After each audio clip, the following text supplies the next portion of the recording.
Man finally has visited the moon after all the ages of wishing and waiting. Two Americans with the alliterative names of Armstrong and Aldrin spent just under a full Earth day on the moon. They picked at it and sampled it, and they deployed experiments on it, and they picked away some of it to pack with them and bring on home. Above and alone, a satellite of a satellite that orbited the third member of the Apollo 11 team, Michael Collins. His bittersweet mission it was to guide and watch over the command and the service module, whose power and guidance system provided the only means of getting home, and still does.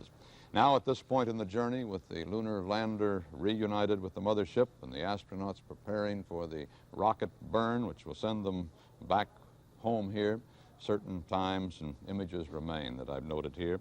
4:17:40 p.m., 17 minutes and 40 seconds after 4 Eastern Time, yesterday, Sunday, July 20th, 1969, the moment the lunar module touched down on the moon's surface, and men will forever remember. 10:56 p.m. Sunday, the moment that Armstrong's foot first touched the lunar crust. And 1:54 p.m. today, the instant of liftoff from that newly named Tranquility Base Camp. There were the ghostly television pictures we all saw of Armstrong and Aldrin on the moon. Armstrong's first words, a small step for man, a giant leap for mankind. And Aldrin's two-word description, magnificent desolation.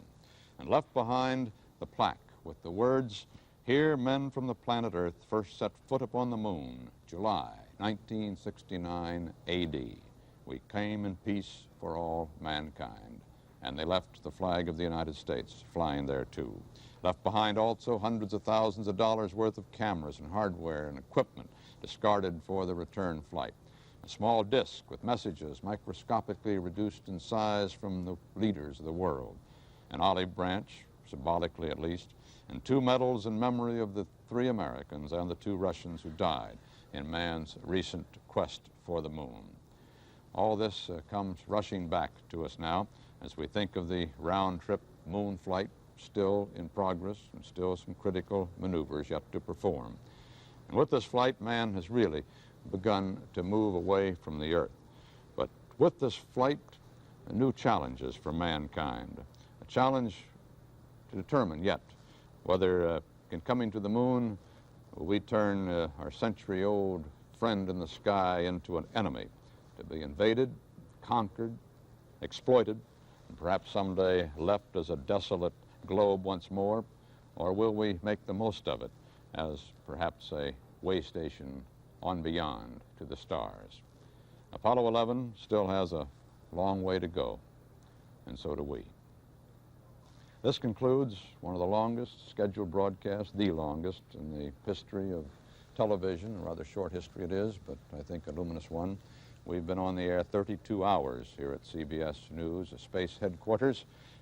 I, as the man who has sat here in the seat a lot of the time, sharing it with my colleague David Shoemaker, and with Wally Schirra, Arthur Clark, others, our distinguished guests we've had, and our correspondents all across the nation who you've seen on television. But for more than that, for the literally hundreds of technicians, engineers, associate producers, writers who've produced some of the nice words that I hope we've spoken well for them here. For all of them, thanks from Walter Cronkite at CBS News, Space Headquarters, New York.